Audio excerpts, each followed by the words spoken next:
Good afternoon and good morning to all of you that have joined from overseas. I'm delighted to say we have our next webinar and with Alight, and we will be starting shortly. As always, if you've joined our webinars before, we just leave it a minute or so just to allow everyone to settle in and to join us. It's always the minute that I find hardest to keep quiet, but let's see what we can do today. So it's great to see so many of you joining us.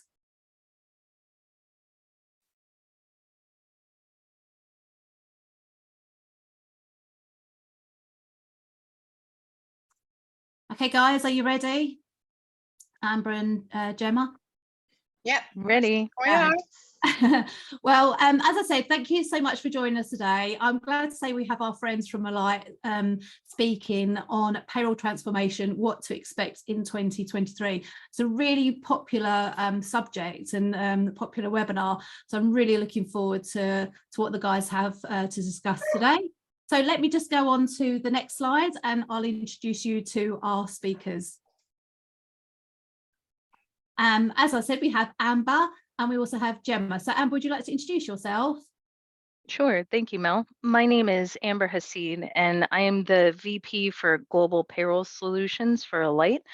I've been in this space now for going on 13 years.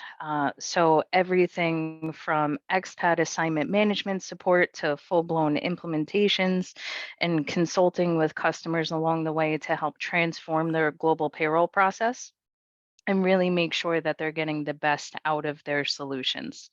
Gemma? Thanks, Amber. My name is Gemma George. Welcome to this webinar this morning. I'm a payroll solutions specialist within Alight. I've been in the payroll world probably for about 20 years now. I've worked in a different variety of roles from delivery to implementation. So happy to be here and share some of our insights with you. Thanks so much, Amber and Gemma, and I'll pass it over to you. Thanks, Mel. Okay, so today what we're going to look at with you are the up and coming trends, drivers and enablers for 2023, some of the top areas for payroll investments, where to find the untapped value in payroll, and why payroll transformation shouldn't wait. Any questions and answers that you've got, feel free to put them in the chat. We'll try to address as many as we can. And if there's any that we can follow up that we can't get to, we absolutely will. Let's move straight into it. Okay, so let's look at some of these up and coming trends. Okay, so straight into it. And this is really around the data that Amber and I collect. So we talk to many clients on a daily basis. Some of these trends are bigger than others. Some are trends that you would find year on year. And, you know, emphasis is always on some of these items. So I guess with no surprise, adoption of digital pay methods, such as wallets, for example. So employees demand modernization in the way they're paid. Digital payments are gonna grow in popularity to reduce the need for physical checks and increase the speed of efficiency in our payroll processing. We're going to look at some emphasis on automation and AI within 2023. So a lot of companies are going to turn to AI to streamline their payroll process, improve their efficiency, and include the use of things like chatbots, other forms of automation to handle time-consuming payroll tasks, such as stuff like answering employee inquiries through your chatbot and processing payroll changes. There's a big focus on sustainability for 2023. So a lot of our leaders are going to be focusing on environmental responsibilities, including reducing their carbon footprint through digital payroll processing and reducing paper usage for electronic pay stubs, for example, and direct deposits.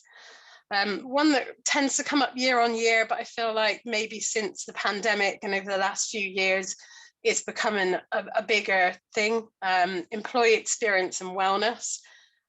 So leaders are going to be putting a greater emphasis on employee financial wellness, for example, including things such as financial education and planning services, as well as providing access to flexible benefit options, items like student loan repayment assistance, and financial wellness programs.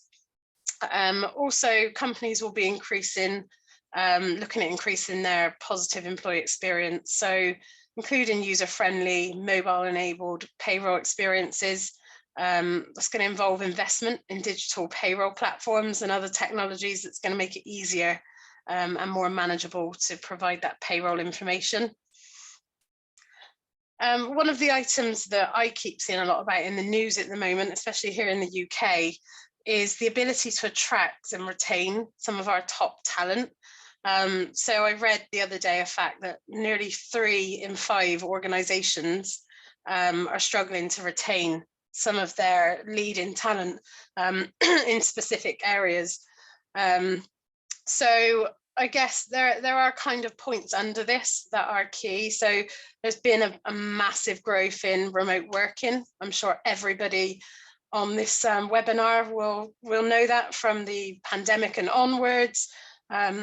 Companies are trying to find new ways to manage payroll and benefits for remote employees. And that is likely going to increase cloud-based payroll solutions, virtual HR services to better manage that remote workforce. There's going to be a growth in payroll outsourcing. So as we continue to see this struggle with retaining the top talent, to fill those talent gaps, companies will increasingly turn to payroll outsourcing to manage their payroll operations. This tends to provide a cost-effective and efficient solution for handling payroll. And I guess the kind of last one is around the compliance. And this is something that comes up year on year, but it absolutely is top focus for payroll.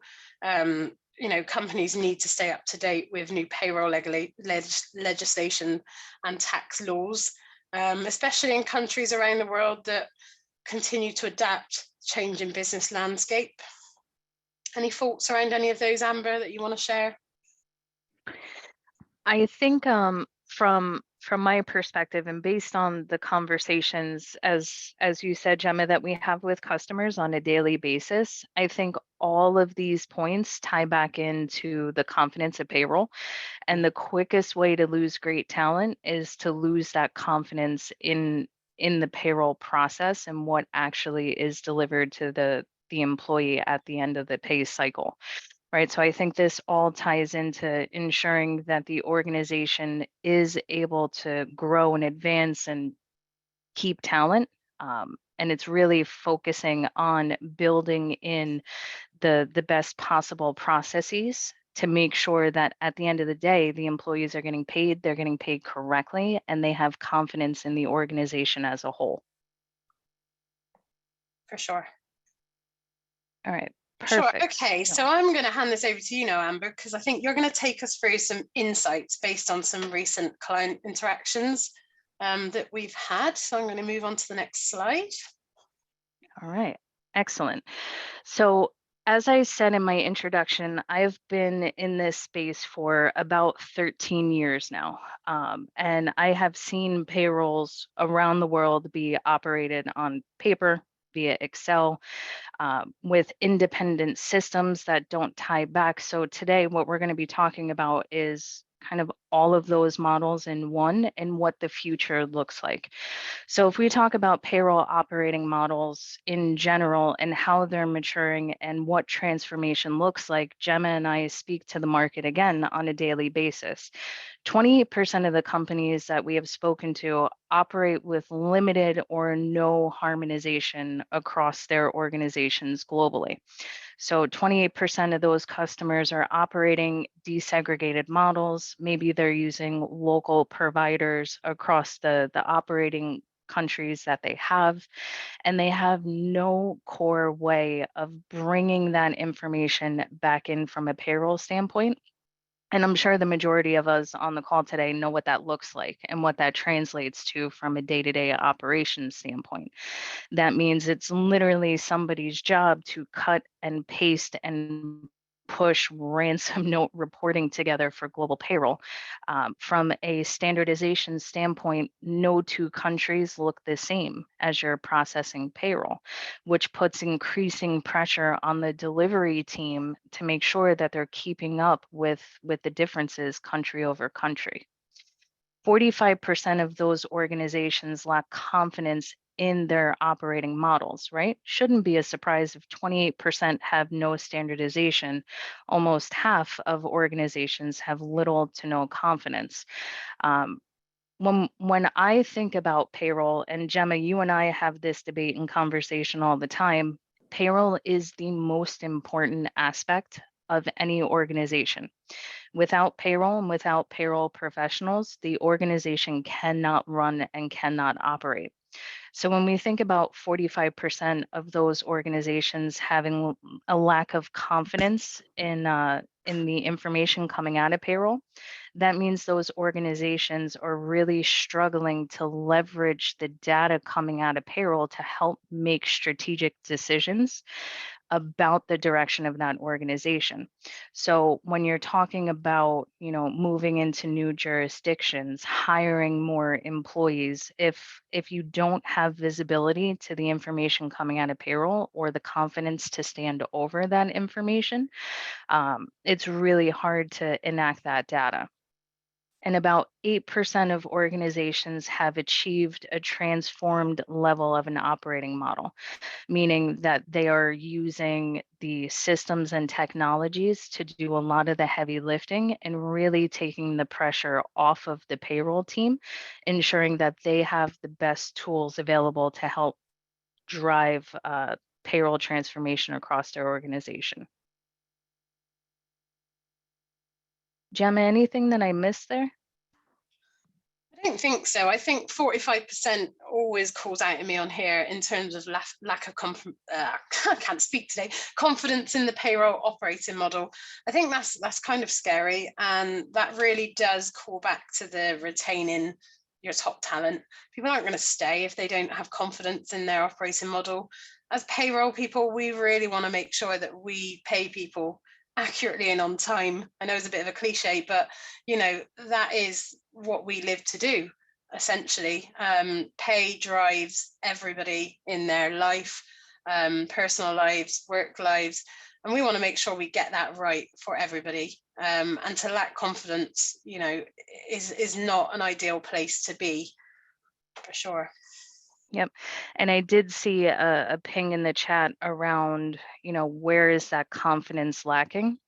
And the one thing that I will say is, out of every type of professional, right? In my mind, payroll professionals are the most responsible professionals ever. They do not let payroll fail, right? They never work a 9 to 5. They're always going over and above, because as a payroll professional, you understand the importance, and Gemma, exactly what you just said, because payroll has an immediate knock-on effect to somebody's daily life. That's the human element of payroll.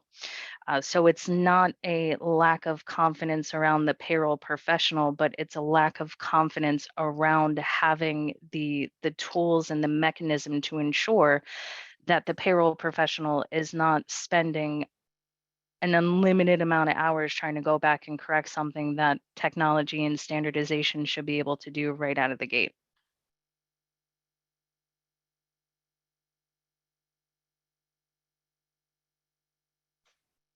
Okay, excellent. Gemma, you want to click through? Perfect. So this is probably my favorite slide in the presentation, because I think the first number here that jumps out at me is 54%. Okay, and this was one that when we went through the metrics of this survey, it wasn't one that I was ultimately shocked by, based on the conversations that Gemma and I have with organizations week over week. When we talk about delivering on value and having executive buy-in to transform that process, 54% of organizations have indicated that there was little to no investment or buy-in to help elevate the payroll process and to help elevate payroll as a whole. To me, this comes right back to the comment that I just made about payroll professionals being the utmost professional and never say fail. Um, because of that, those issues don't tend to rise to the level of the executive leadership team who unfortunately have the decision-making power when it comes to things that impact payroll. When we're talking about how to bring the executives into the fold, the only way that organizations have successful transformations is when the executive leadership gets it and they understand it. By no means am I suggesting to allow errors or issues to crop up within the payroll and not settle them to ensure employees are getting paid, but make sure that they're being documented, make sure that they're being funneled up, make sure that your organization is inviting payroll to sit at the table for these types of decisions, whether it's decisions around technology, providers, external support, internal support, looking for efficiencies. 54% is a very high number of the leaderships not having any involvement in payroll whatsoever. And again, payroll drives every organization. The executives require the information that comes out of payroll to make business decisions. When we look at the next metric, 43% of organizations lack satisfaction with their overall global operating models. And again, 13 years ago when I entered this space, technology looked a lot different then than it does today.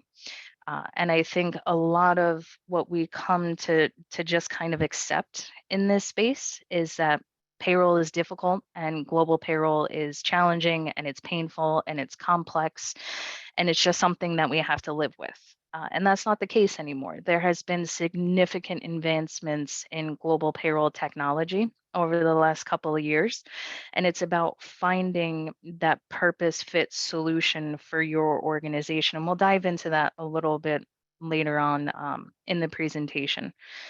Gemma, is there anything that I missed here or anything that you would like to add?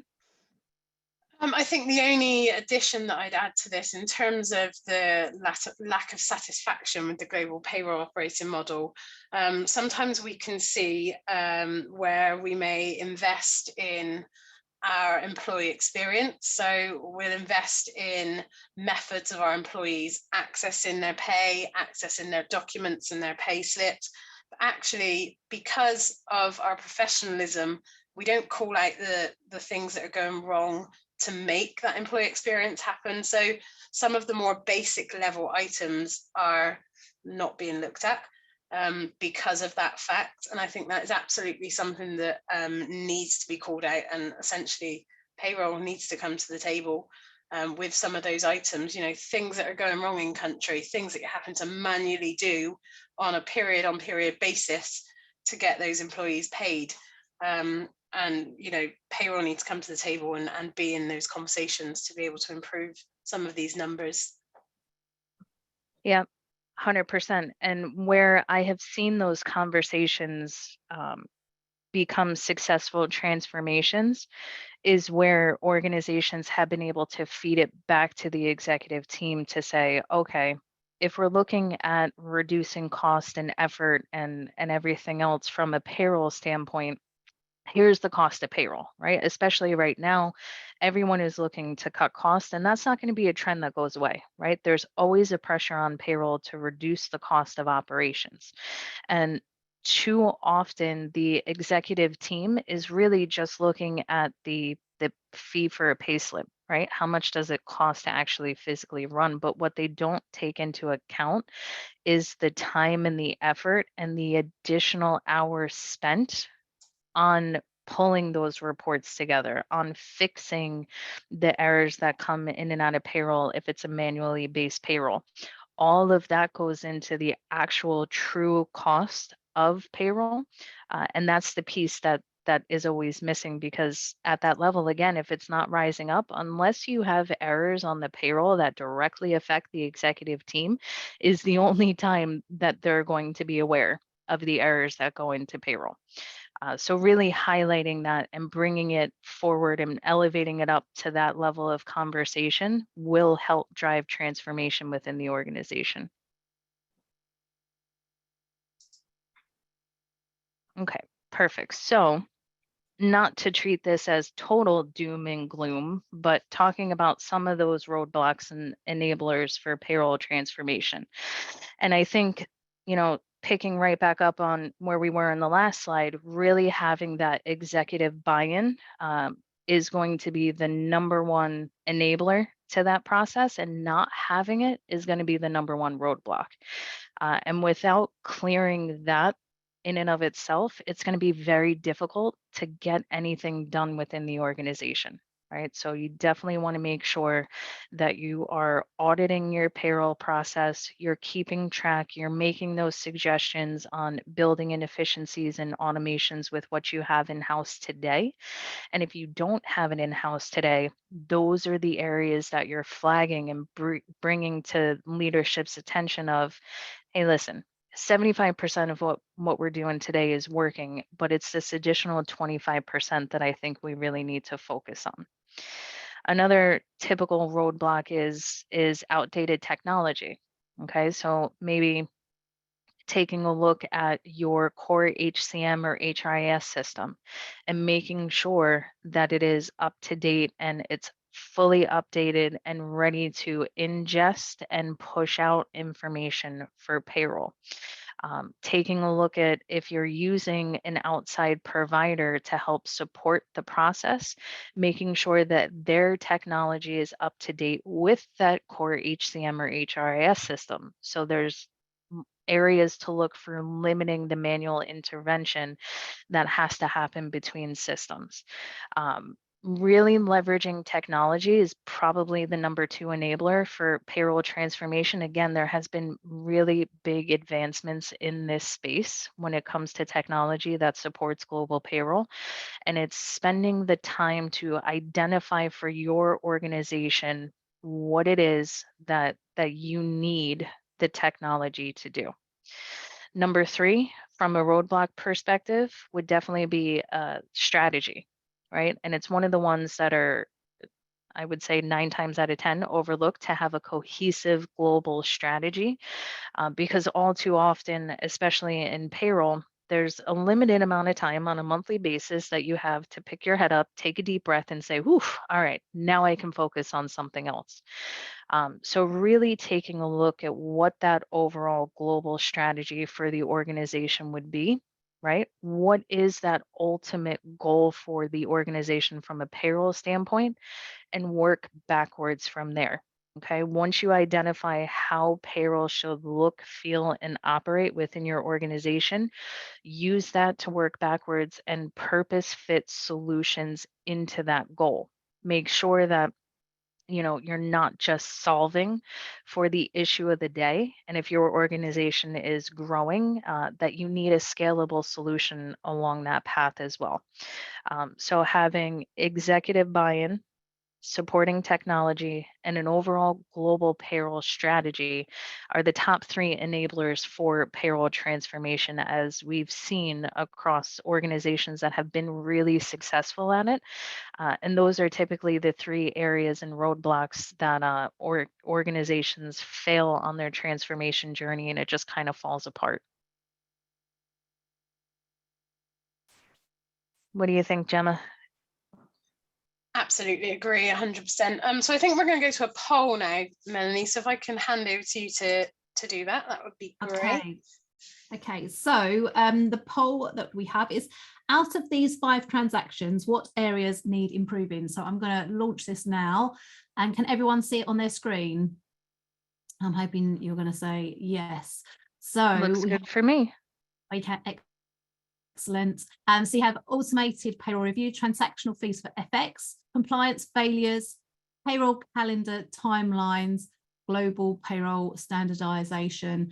So Amber, what do you reckon is going to be the winner on this one? I don't know. It's always a quick race between standardization and automation. Yeah. And Gemma, your thoughts? I was going for compliance failures all day long. Global payroll compliance can absolutely be a nightmare to manage.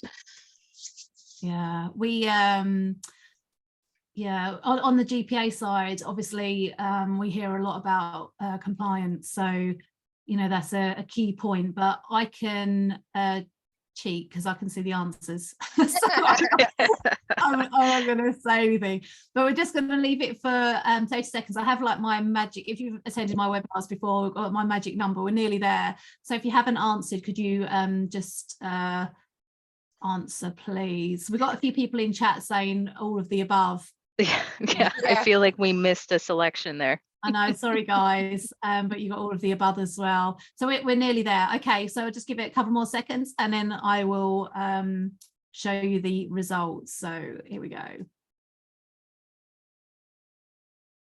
Okay, can you see the results? So you got their automated payroll review, and the top one is global payroll standardization. So Amber, you were like right on there. Amber wins Spot every on. time.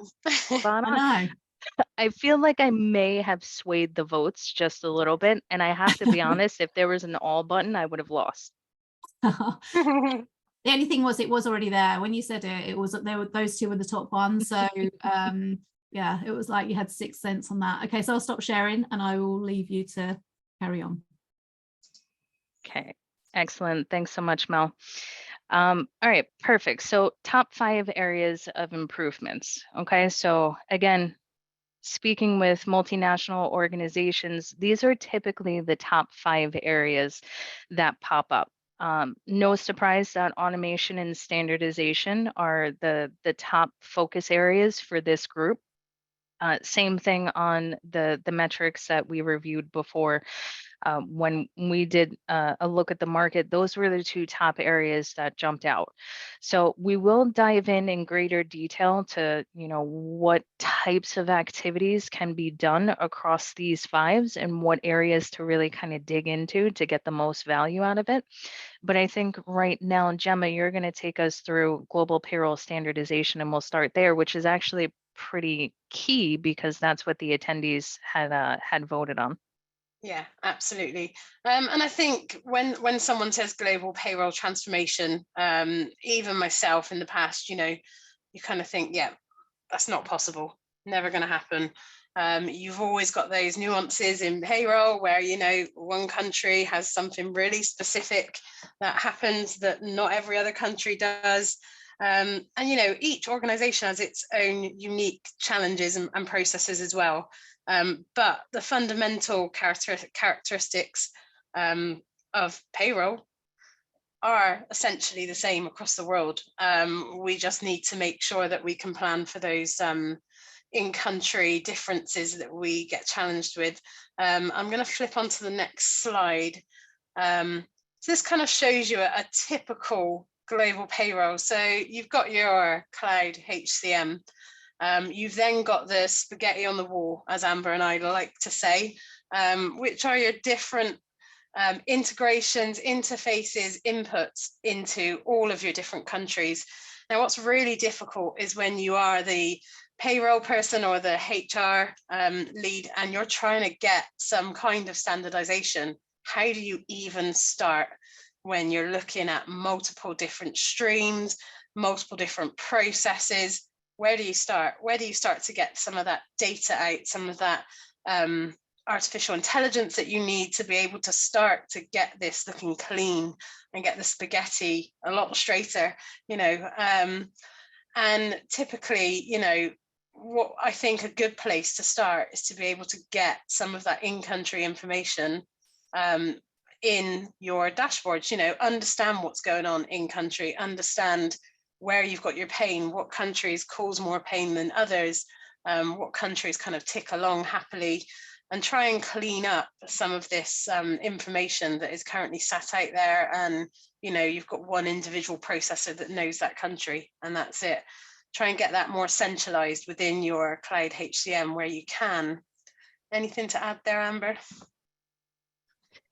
No, I think the only thing is just kind of doubling down on the understanding of the pain that comes with this model and the realization that, you know, as a collective professional group here, there's no, the day is gone where you have to live with that pain, right? And I think the one thing that this picture doesn't capture is what happens when these spaghetti lines break.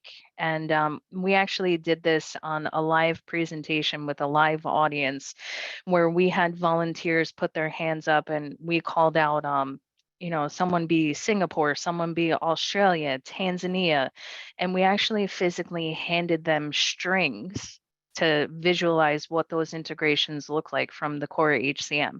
And then after we had it all over the room and everyone was kind of tripping around as we were trying to pass out string, we had somebody else come around with a pair of scissors and cut a couple of those strings to say, okay, integration broke, now what? Well, now you have to manually send that information. You're sending PII information via email because you might not have the time to put it up in an SFTP site. So a lot can go wrong with this type of model. And again, this is not the model that companies have to live with anymore. When you talk about, you know, having an HCM system and all these individual integrations that go out, or if you're working with a provider who's subcontracting out, there's a whole bunch of other spaghetti lines out from the in-country payroll side. And any of those steps in the process can add significant time and cost and pain and suffering. So really, again, starting with that strategy and what good looks like for your organization and working backwards from that, knowing that this picture is completely outdated to the solutions that are available and we no longer have to live with this. And I think, if I'm not mistaken, that brings us to our next poll question. Yep, you are correct. So, right, the next poll is, do you leverage a single HCM today? Yes, Workday. Yes, Oracle. Yes, SAP. No, we have multiple providers. No, we operate in-house. Gemma, over to you first on this one. What do you think? I'm going to go multiple providers. And Amber? Yeah, I think I'm going to have to agree. I'm going to be curious to see what the attendees have to say from an HCM standpoint, but I would say multiple. Okay, and we got somebody just saying, I'm missing yes other. A paper book. Sorry, if there's a, you can put that in the chat if it's a yes other. There we go. So, you know, it's a good thing we've got a chat function for this. Okay, so we're coming towards the end of this poll. As always, if you haven't clicked on it, could you please just do that, just to satisfy my OCD side of things, I think. my magic number that I like to hit every time we do a poll. Okay, so I think thank you so much for those that have just pressed on that. Okay, so I'm going to end the poll now. And I'm going to share the results. So guys, I think you're going to be slightly surprised here. So it's Workday 39, multiple 36, so close to Workday. Yes, Oracle 3%, yes, SAP 9%, and no, we operate in-house at 13%. Any sort of surprises there? I'm surprised that Oracle and SAP weren't higher, I think, is my feedback. Okay. There you go. Over to you guys. Thanks, Mel. Okay, so it should be no surprise that after that poll, we're going to talk about HCM and standardization for global payroll. Okay, so if we think back to that spaghetti slide and all that mess and all the lines kind of going all over the place, this is what the process can look like. And it's about finding the right technology that can really marry up to your HCM platform and provide that single source touch to global payroll. There are providers out there that do offer an elevated payroll solution that does drive cohesion between HCM and global payroll. And again, it's about purpose fit for your organization. There is technology that can do the heavy lifting. There are better automations, more AI capabilities, having the ability to do forecasting, reporting coming out of payroll. It is available in the market today. And it's about making those decisions that fit your organization. As a gold standard for when we think about global payroll, more than 65% of the information that has to get put into local payroll processing typically sits outside of HCM, right? 100% spot on. The global HCM systems today, unless they have native payroll capabilities across multiple countries, so think Workday, Oracle, SAP, there's always going to be localized payroll information that lives outside of that system. There are providers that can get 100% of that localized information directly into those HCM providers, limiting the amount of systems that you as a payroll administrator, a director, a leader have to interact with multiple systems and platforms. There are providers that can bridge the gap between HCM and payroll as well. Typically in the world of global payroll, the mindset is the HCM or HRIS system is the responsibility of the client, and the payroll system will be owned and operated by the provider. Okay. There are companies that bridge that gap and keep the lights on for HCM as well as payroll. And it's about identifying what is the need within your organization. If you need a little bit more handholding on the HCM side to ensure the information is coming over correctly, maybe your organization doesn't have a ton of IT staff that can keep up on those integrations. Those are the areas to kind of look at and drive into a little bit further. Gemma, anything that I missed here? I think it sounds great. It sounds really blue sky, doesn't it? And you know, and it absolutely is. It absolutely can be a reality. I think what's great as well is if you can find a provider that can give you that, some of the data and insights that you can get then out of your global payroll is immense. You know, you can gather all sorts of data about your workforce around the globe that will be really key in you then being able to focus on your employee well-being and your employee satisfaction, and retaining that talent and all of the items that we discussed right at the start of this webinar. So really, really key. Perfect. And I do see a question from Marissa pop up in the chat about, are we recommending individual integrations for each country? The answer is no. That is, to your point, a very expensive, and it's an expensive model, and it's a very hard one to keep up with. What we're suggesting is working with a payroll provider or technology that has the ability to do those integrations in with your core HCM system and making sure that you're leveraging the best possible aspects of those integrations, right? And if we think about the vast majority of those on the call who operate within Workday, it's the difference between a PCOF and a Peachy integration. Okay, it's the difference between a certified connection and a visual presentation integration. Those are going to be the little nuances about an integration point that can really elevate your payroll.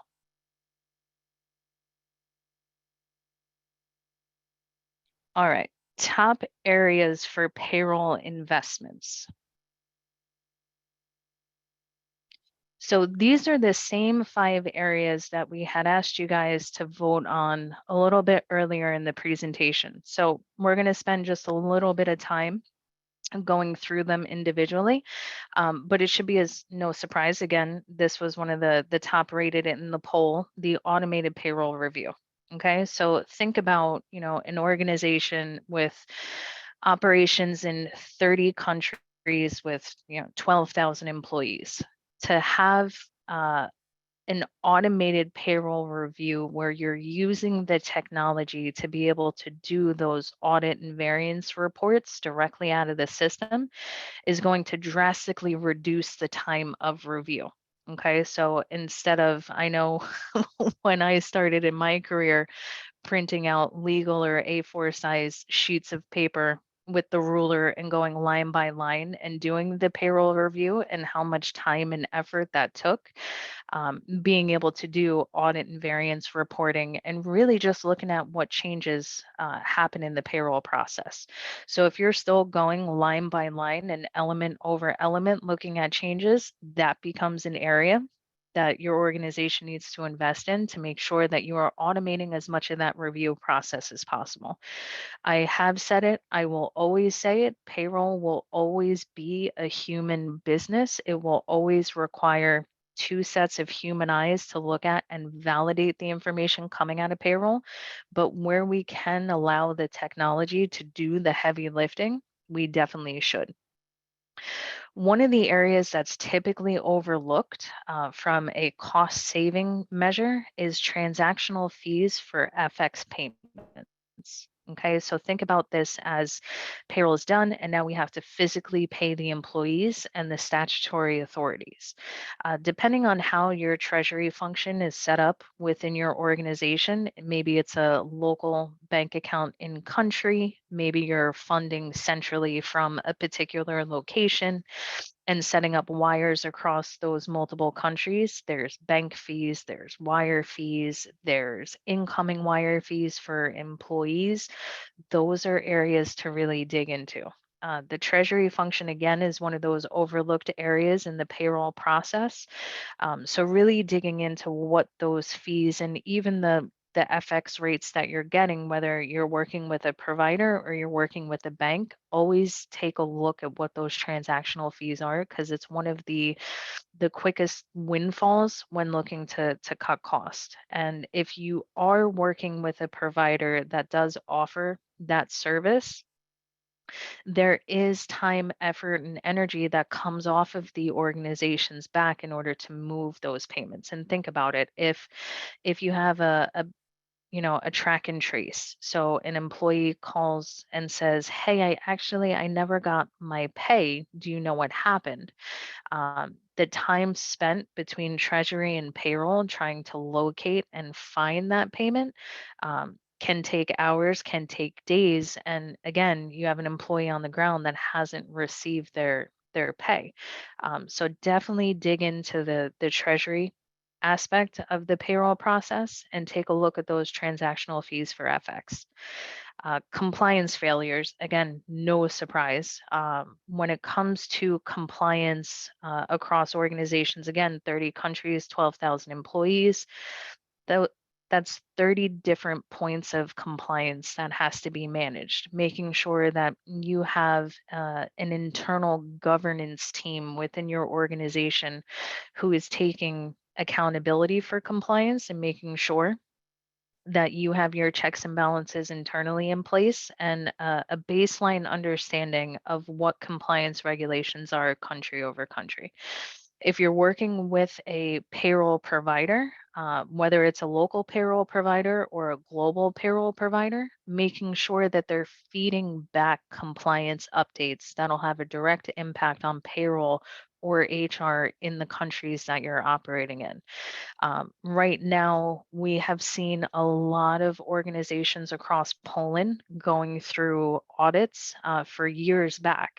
We're talking 2016, 2018, and doing full audits of the payroll process because it's a revenue stream for these countries. As unfortunate as it is to say, but you want to make sure that you are working with a provider who has your compliance under control, and if you are managing it internally, that you have the internal expertise to be able to stand over compliance to limit the amount of failures, fines, and penalties that can come as a result of incorrect payroll calendars and timelines, right? When again, 30 countries, 12,000 employees, to get the payroll calendar synced up on the same day of the same month, it's impossible. But what you can do is harmonize that payroll calendar as much as possible.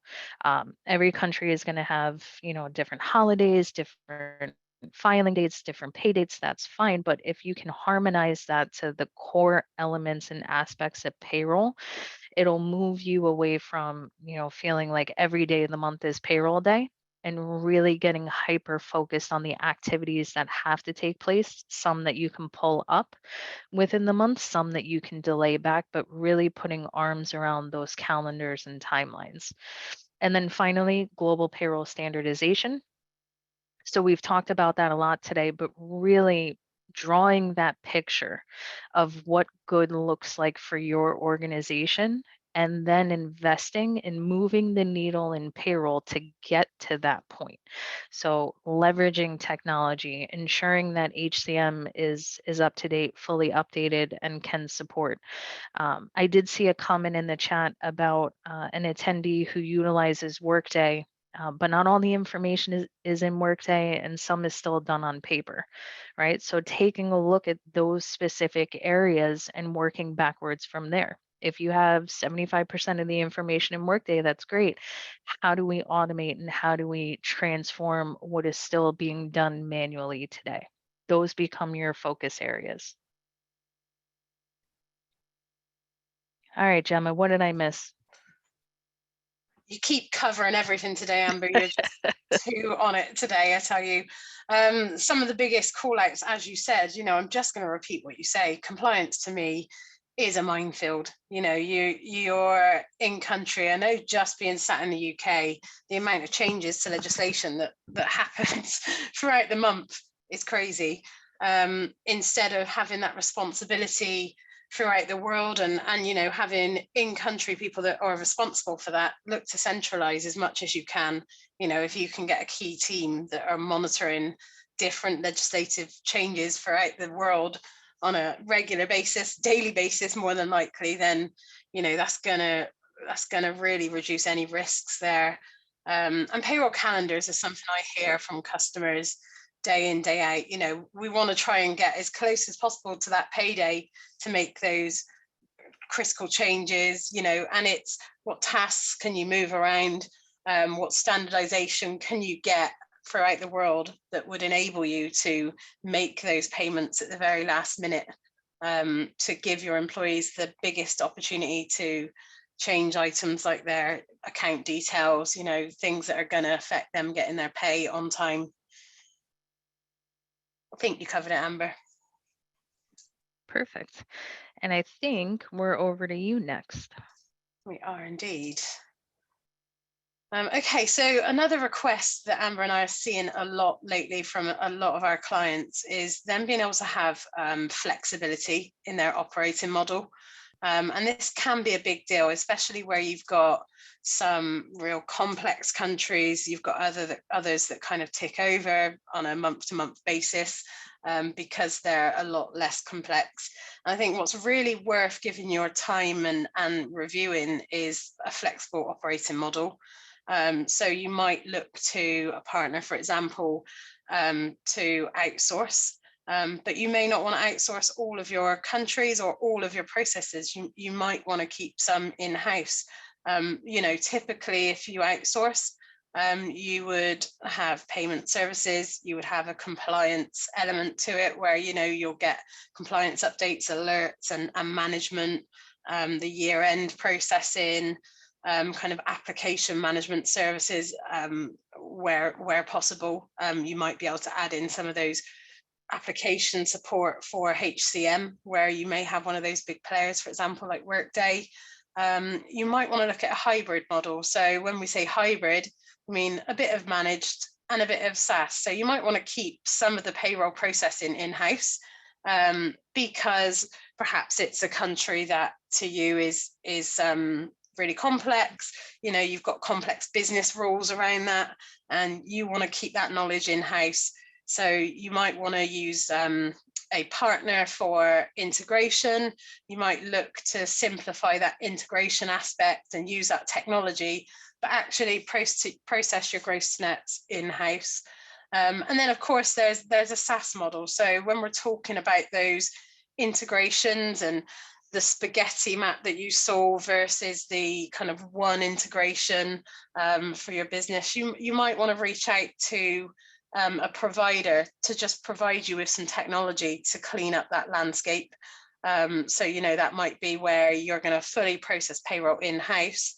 You're going to process your payments in-house, but you're going to look for someone that can help you with that integration piece to tidy up that and take away some of those paper processes that you may be doing today in-house, and really reduce the risk of issues and breakages within those ties or those pieces of strings, as Amber described it earlier.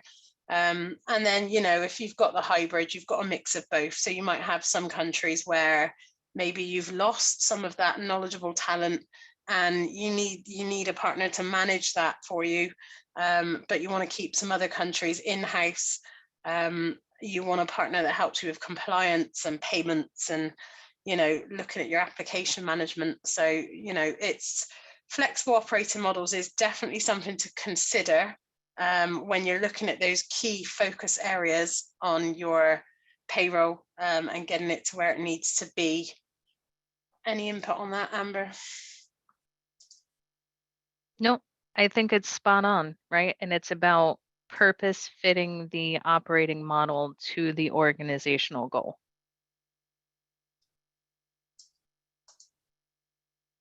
Absolutely.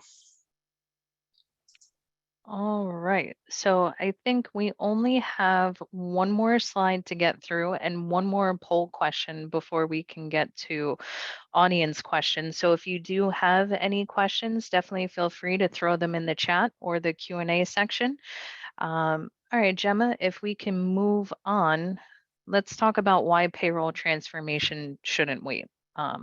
No surprise, right? I don't think there's a single attendee on the call that's like, you know what, this can wait until next year.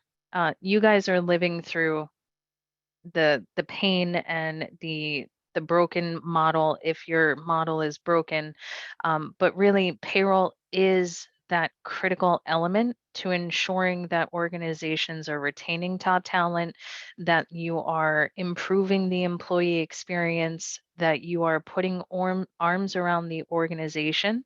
That all happens in payroll. So, from an organizational standpoint, making sure that from top to bottom, the organization is bought in to transforming, and tie it back to those 6 points that we talked about in the top of the webinar: employee experience, automation, making sure that you're taking care of the entire employee.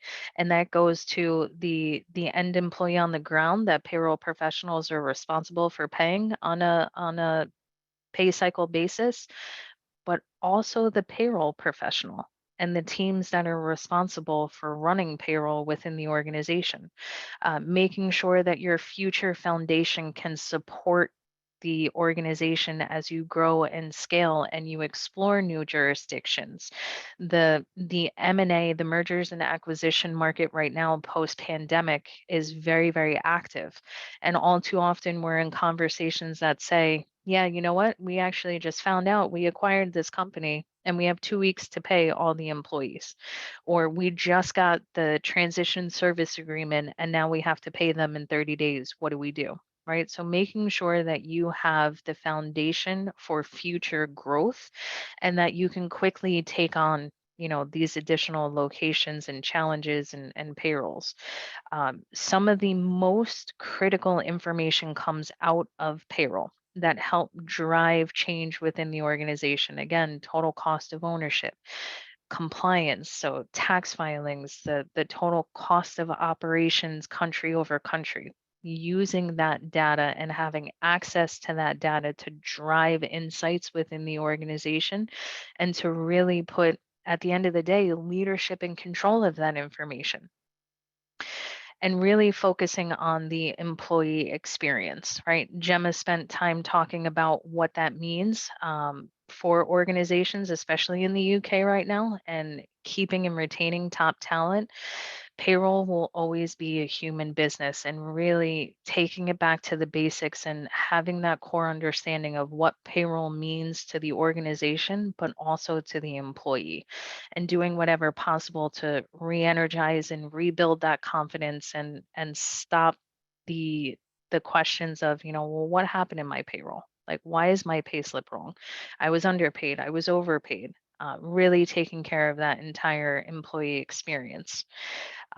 We do have one more poll question that I think, Mel, we can jump into, and it should be a relatively quick one. Yeah. Okay. So over the next 12 to 18 months, will your organisation be reviewing, looking to change current payroll vendors, systems and or technologies? So we have yes, still deciding, or no. I think we've got everything covered on this one. Doubt it. I'm waiting for the chat to pop up. No, I just did exactly the same then as chat, see if there's other or something maybe. So Amber, what do you reckon on this one? I would say my money is on still deciding, right? I would say that that everyone is going to take away renewed invigoration to say, you know what, payroll is important, and maybe we need to drive this conversation. And Gemma? I'm sticking with Amber on this one. She's been right on all of the others. So. This is definitely a quicker one for people to answer. So can I just ask you, if you haven't answered the poll, if you could now, and we'll, because we're coming to the end, it would be great. Thank you so much. Okay, so I'm going to end the poll now. Okay, so we have the results here. We've got yes, 40%, still deciding 22%, and no 38%. Look at that. I would be interested to see, if we do this in a couple of months, Mel, the difference between still deciding and a hard no. Okay, that's a date then, Amber. Let's do it in a couple of months and see what happens. All right. Excellent. So I think we're going to transition to questions. So if anyone has questions, definitely feel free to drop it into the chat there. We have a few minutes left. And I think, to just kind of put a bow on everything we talked about today, and Gemma, I'd love your opinion on this as well, but, you don't have to live with a broken process. You don't have to live with spending a ton of time trying to do manual effort. And my favorite term when it comes to payroll reporting is ransom reporting. There are providers and there are organizations that do bring a different service to bear, and technology has advanced significantly over the past couple of years. We are from Alight, right? Alight is a global payroll provider. We partner with all the major HCM companies, as well as the in-house HCM systems. So we have an entire team that's dedicated to keeping the lights on in HCM, so providing application management support, deployment support for those HCMs, and also the care and feeding on the global payroll side. We have deep integrations and visual processing integrations to keep you in your HCM system. So to make it look, feel, and function, and put 100% of that localized payroll information directly in your HCM system. So both Gemma and I come from a world where, what I like to say, it's the unicorn. It's the unicorn solution. We see what it looks like when it goes really, really well. But we also see the relief in the payroll professionals that we work with on a daily basis when we do bring them along that transformation journey. Thanks, Sam. But we have just got one question just to finish on, because we've got a couple of minutes. And it's a question close to my heart, really. What steps can we take to get executive leadership buy-in to elevate payroll? Mel, yeah, go ahead, Gemma. I just want to say something really simple and basic, but this is me. Have a voice. So figure out what it is that's causing you pain, and then figure out how much that's costing your organization, because cost is a great thing to take to our leadership. And then have that voice. Get that place at the table and show them, this is what we're spending on this pain point, and this is what we want to do about it. This is what we can do about it. Please help us. get this move forward. And I think, you know, you use the voice that you have. You're all professionals, you know your field inside and out. Use that to its full capability. Yeah. And I think the only thing that I would add to that is, Mel, that sounds like it needs to be another session entirely. Yeah, Yeah. 100%.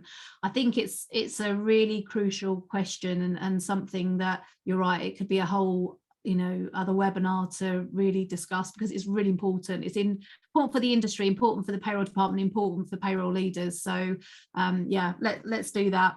So we're coming to an end. I just want to say thank you so much, Amber and Gemma. Really enjoyed today's webinar. So much interesting information, useful information. So thanks once again, and I hope to see you all very soon. Excellent. Thank you so much, you. Mel. Thanks, everyone.